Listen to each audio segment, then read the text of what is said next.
था। अपनी वोट की इस तरह रक्षा करो जिस तरह अपनी बहन बेटी की इज्जत की रक्षा की जाती है। लेकिन आज चुनाव आयोग खुद वोट चोर हो गया या वोट चोरी करने वाले के साथ हो गया। आज हमारी आपकी सबकी वोट की चोरी हो रही है तो हम लोग शांत क्यों हैं? क्या आप अपनी वोट की रक्षा नहीं करोगे? जिस तरह आप अपनी बहन बेटी की वोट इज्जत की रक्षा करनी चाहिए, बाबा साहब ने भी कहा, माननीय कांसीराम साहब ने भी कहा, उसी तरह अपनी वोट की चोरी की भी रक्षा करो। वोट को चोर मत होने दो। लेकिन आज तो सरकारें वोट चोरी करवा रही हैं, तो इसके खिलाफ मजबूती के साथ एकजुट होकर लड़ना पड़ेगा। दुनिया को शांति और मानवता का संदेश देने वाले भगवान बुद्ध,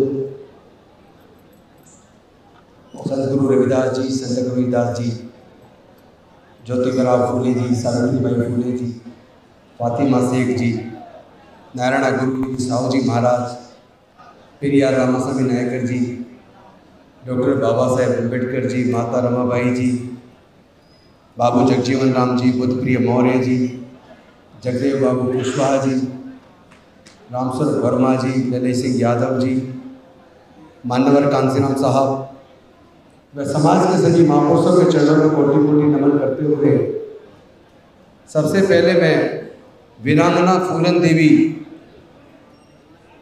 जी की जयंती पर आप सभी को शुभकामनाएं देता हूँ।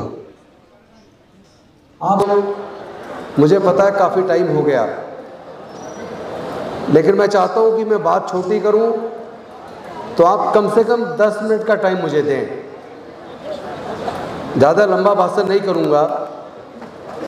आप सब जानते हैं कि हमारे समाज की जो स्थिति हजारों साल तक किस तरह की थी, और उस हजारों साल की गुलामी से बाहर निकालने के लिए डॉक्टर बाबा साहेब अम्बेडकर जी ने अपने 5 में से 4 बच्चों को खो दिया।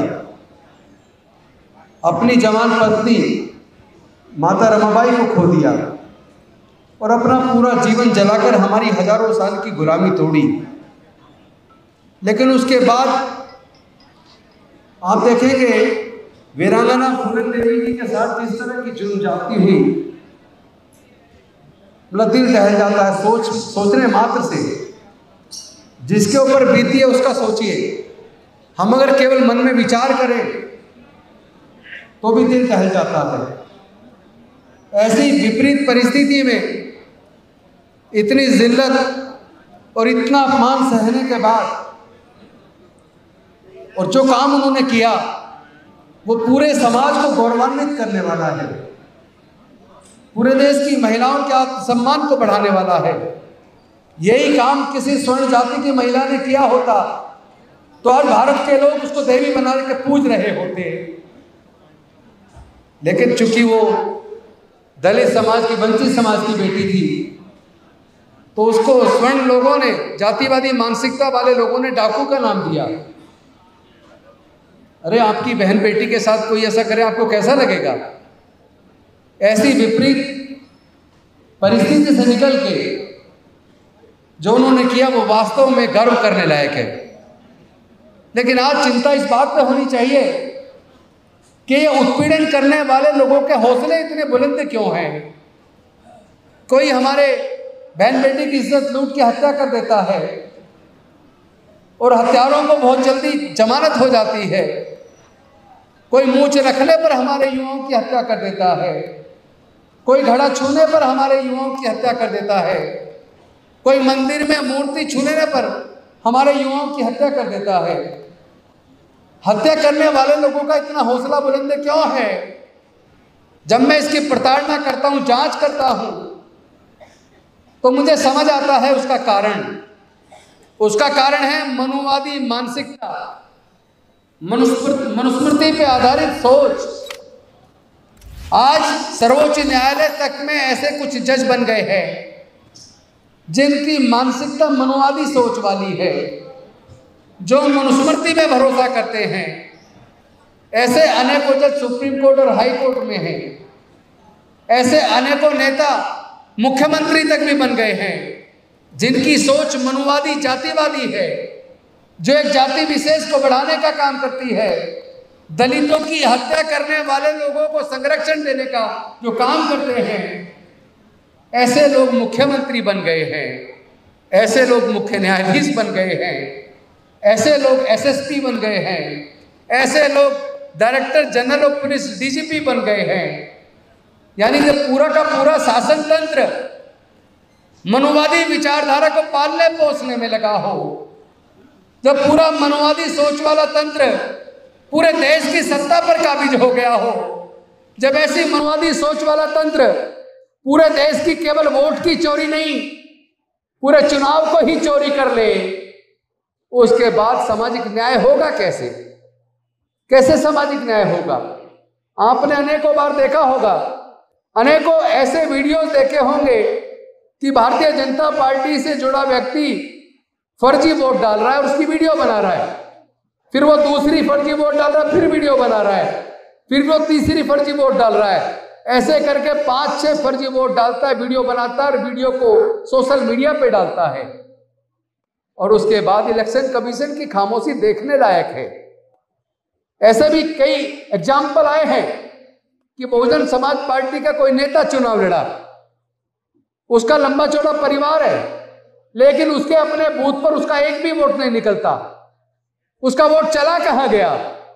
हो सकता है रिश्तेदार किसी प्रभाव में आ गए हो, तो उसकी पत्नी और बच्चों का वोट कहां गया? हो सकता है बच्चे और पत्नी भी पति से चिढ़ते हो, तो उसका खुद का वोट कहां गया? इसका मतलब वोट की चोरी कई तरीके से हो रही है। एक वोट की चोरी ईवीएम से होती है, वोटिंग मशीन से होती है।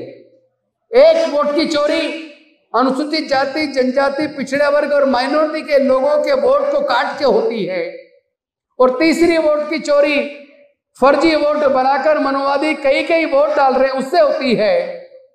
और चौथी वोट की चोरी एक मकान पर, एक एड्रेस पर 80-80 फर्जी वोट बन जाते हैं, और जब वहां जाके जांच की जाती है तो पता चलता है जिसके एक कोठड़ी में 80 वोट बने वो बीजेपी का कार्यकर्ता है, और वहां 80 वोट जिनके थे वो कोई नजर नहीं आता है, लेकिन वो वोट डालते हैं।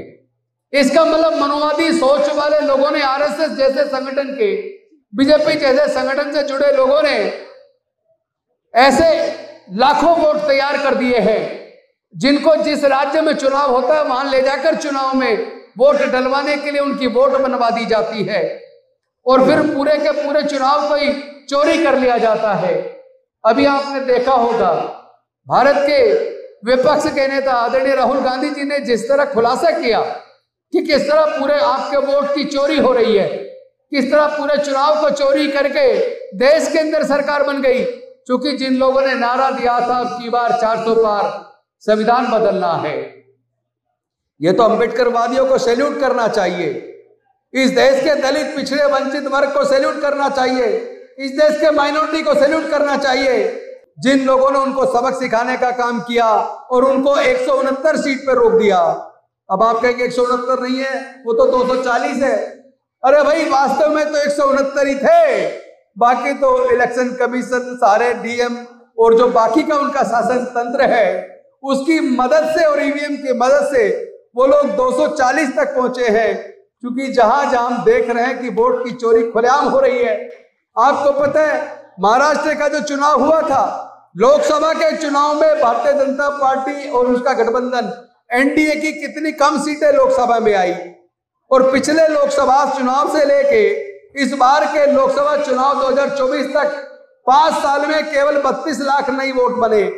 लेकिन लोकसभा चुनाव के बाद 5 महीने के अंदर विधानसभा चुनाव आते आते लगभग 1 करोड़ फर्जी वोट बन गए। वो वोट कहां से आए? 5 साल में 32 लाख और 5 महीने में 1 करोड़ के आसपास वोट। ये वोट की चोरी आखिर कर कौन रहा है, और ये वोट की चोरी करवा कौन रहा है? आज आपको समझना पड़ेगा। जब भी इस तरह की बात आती है वोट की चोरी की, ईवीएम की, जब खुलासा होता है, उस खुलासे के खिलाफ अक्सर आप देखते होंगे भारतीय जनता पार्टी के लोग ये कहते हैं कि आप कोर्ट जाओ। आप कोर्ट क्यों नहीं जाते? तो मैं बताता हूं हम कोर्ट क्यों नहीं जाते। क्योंकि कोर्ट के अंदर भी मनुवादी मानसिकता वाले जजों की संख्या बढ़ गई है। कई एग्जाम्पल आपने देखे होंगे।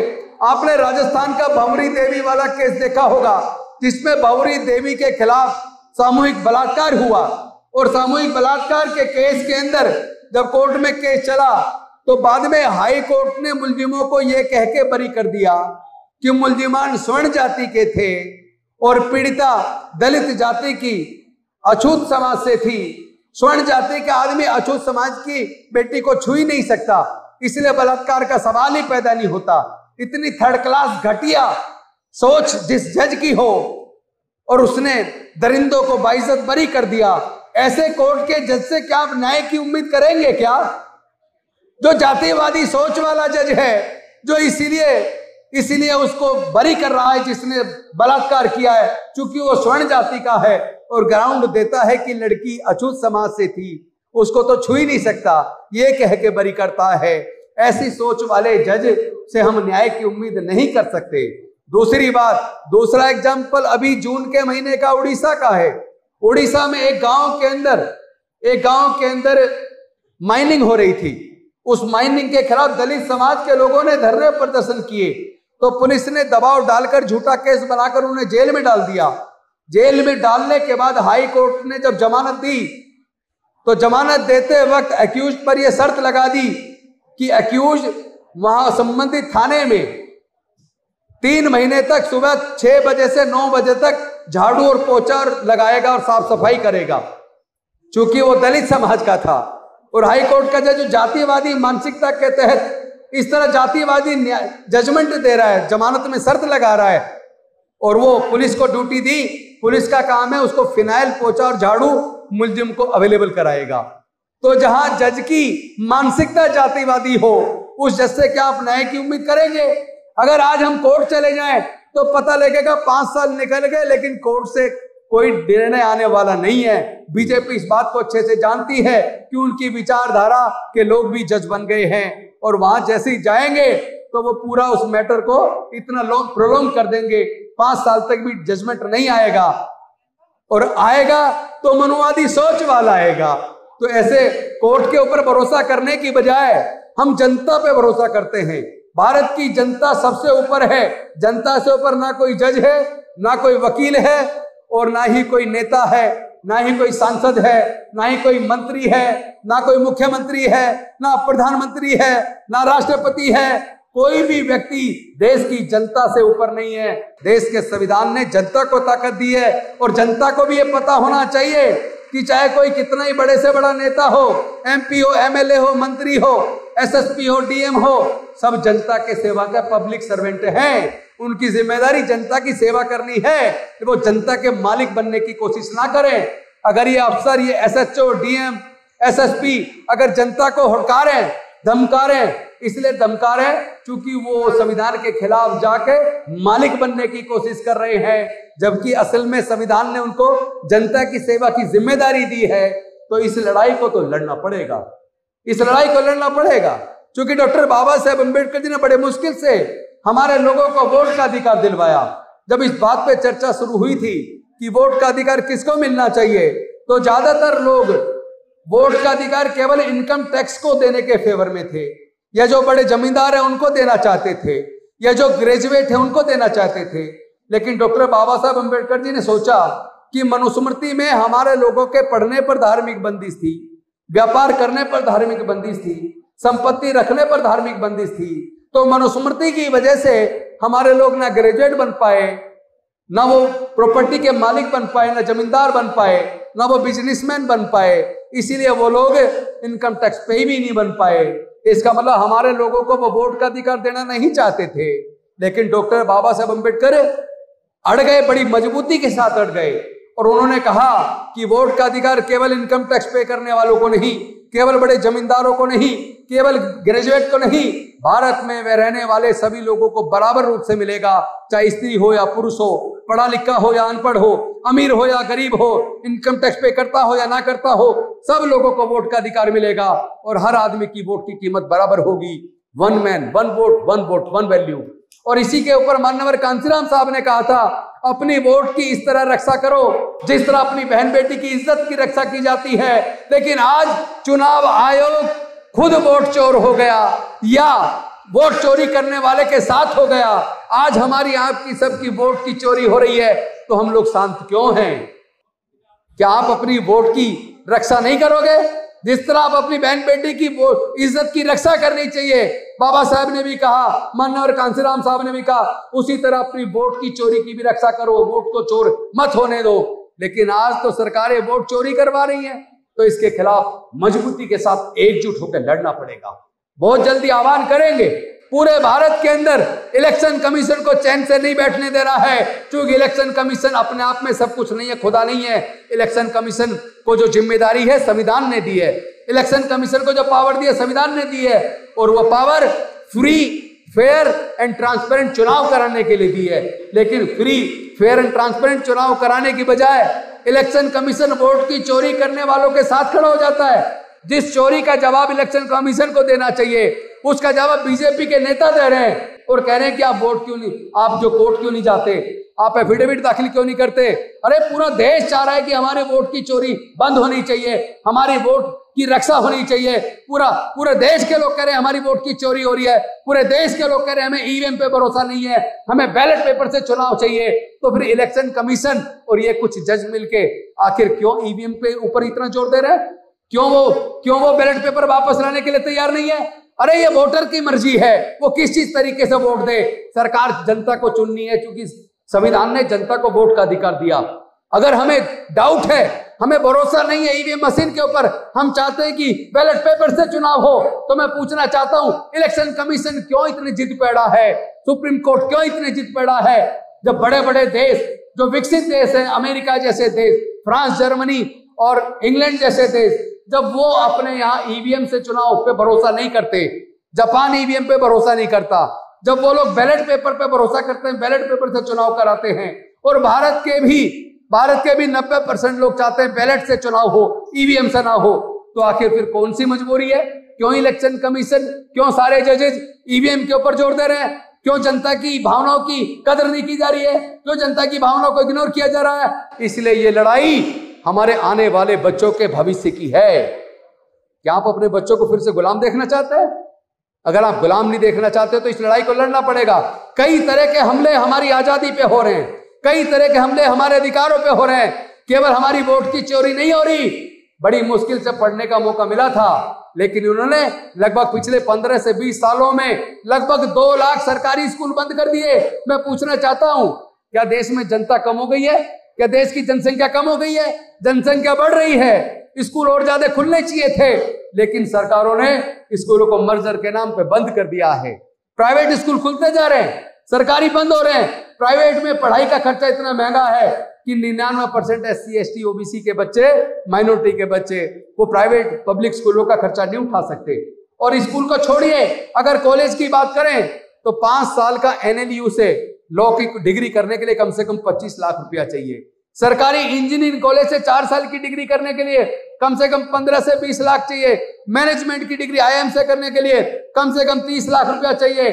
SC ST OBC माइनॉरिटी के लोग तो 98 से 99% ऐसे हैं जिनके पूरे परिवार की इनकम को अगर जोड़ दें तो पूरे परिवार की इनकम 5,000 रुपए से 20,000 रुपए महीने के बीच है।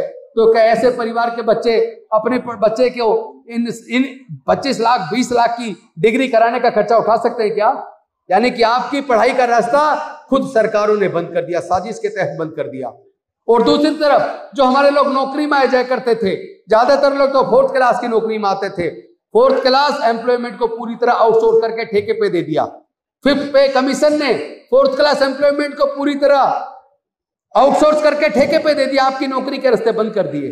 लेटरल एंट्री भी ले आए अब, और जितने PSU थे सारे PSUs बेच दिए, एयर इंडिया बेच दिया, बंदरगाह बेच दिए, एयरपोर्ट बेच दिए, ITDC के होटल बेच दिए, बैंक बेच दिए, इंश्योरेंस कंपनी बेच दी, पेट्रोलियम कंपनी बेच दी, गैस कंपनियां बेच दी, आधे से ज्यादा रेलवे बेच दिया। धीरे धीरे धीरे धीरे जो सैकड़ों PSUs कांग्रेस के टाइम पर बने थे वो सारे PSU जिन्होंने खत्म कर दिए। तो आपके तो नौकरी के रास्ते भी बंद और आपके पढ़ाई के रास्ते भी बंद। अब आपके बच्चों का भविष्य क्या होगा? आप लोग बनते रहो MP MLA, बनते रहो मंत्री, और मंत्री बनकर अपने अपने पार्टी के गुलाम बन जाओ। इस समाज के हितों की रक्षा कौन करेगा? जब ये सब कुछ चल रहा था, जब सारा आउटसोर्स ठेकेदारी प्रथा चल रही थी, क्या तब हमारे सांसद विधायक नहीं थे? तब हमारे मंत्री नहीं थे?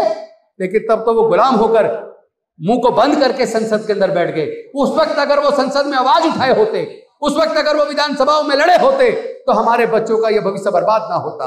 फिर से गुलामी हमारे बच्चों की तरफ तेजी से बढ़ रही है। लेकिन और इसके साथ साथ अब वोट की चोरी, चुनाव की चोरी, इस लड़ाई को हमें लड़ना पड़ेगा और हम बहुत जल्दी कॉल देने वाले हैं। इन तमाम मुद्दों पर एक लंबे टर्म की एक पॉलिसी बनाकर पूरे देश में एक जन आंदोलन बनाना पड़ेगा। ये जन आंदोलन केवल संविधान की रक्षा के लिए नहीं होगा, ये जन आंदोलन केवल आपकी वोट की रक्षा के लिए नहीं होगा, ये जन आंदोलन आपके बच्चों को दोबारा से गुलाम बनने से रोकने के लिए भी होगा। हम लड़ेंगे, हम जीतेंगे। जय जय जय जय जय भीम, जय जय जय जय जय भीम, जय जय जय जय जय भीम। बहुत बहुत धन्यवाद।